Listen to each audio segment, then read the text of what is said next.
In 1845, Ireland's potato harvests, long a staple of the Irish diet, began to blacken and die. A deadly fungus was ravaging potato crops throughout Europe. In Ireland, the blight caused a horrible famine that the Irish called the Great Hunger.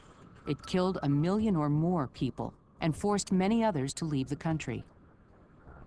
Many Irish people viewed the famine as yet another of the devastating injustices they had been forced to endure under centuries of English rule. The English conquest and domination of Ireland had begun with invasions in the 1100s. English and Scottish settlers colonized Ireland and took possession of most of the best farmland. Irish peasants were forced to farm land owned by powerful absentee landlords who controlled vast estates from their homes in England. Absentee landlords didn't demand only labor from the peasants living on their land. The Irish were also forced to pay high rents. And even though the vast majority of the Irish were Catholic, they had to give a portion of their earnings to the Church of England, which was Protestant.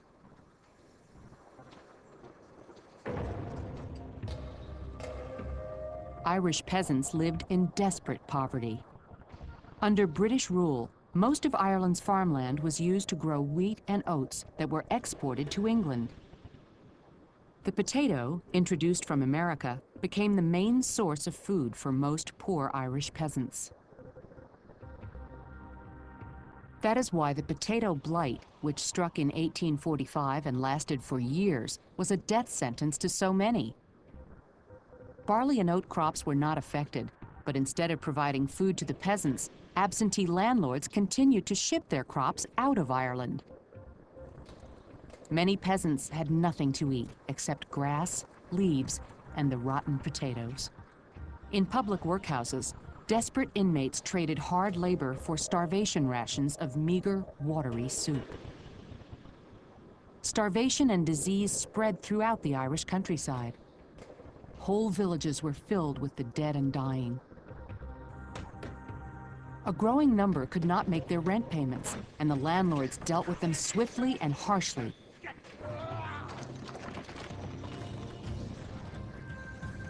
Those who could not pay their rent were evicted from their homes and left to survive any way that they could. Irish peasants realized that they were in a struggle for their lives. Many fought against their absentee landlords by refusing to pay rent and banding together to prevent evictions. However, Ireland was still a British colony at the time, and the absentee landlords had British law and British soldiers on their side. Irish nationalists turned to violence in their quest for reform and self-rule. They believed that the Irish people, not the English government, should govern Ireland. While the nationalists tried to liberate their country, the blight spread across all of Europe, claiming at least 1 million victims in Ireland alone.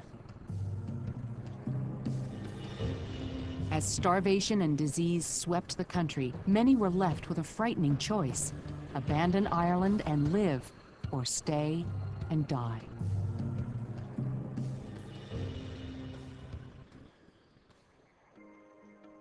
With few options, approximately 1.5 million Irish left their homes and their families for America, a land of opportunity and hope. A few would return, but most would never see Ireland again. The desperate men and women who immigrated to the United States built new lives in some of the nation's largest cities.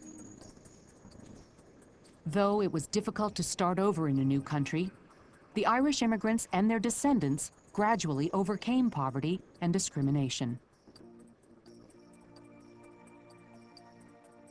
Through patience, education, and hard work, the descendants of the men and women who migrated to America were able to win the fair treatment that the Irish of the 1800s had been denied.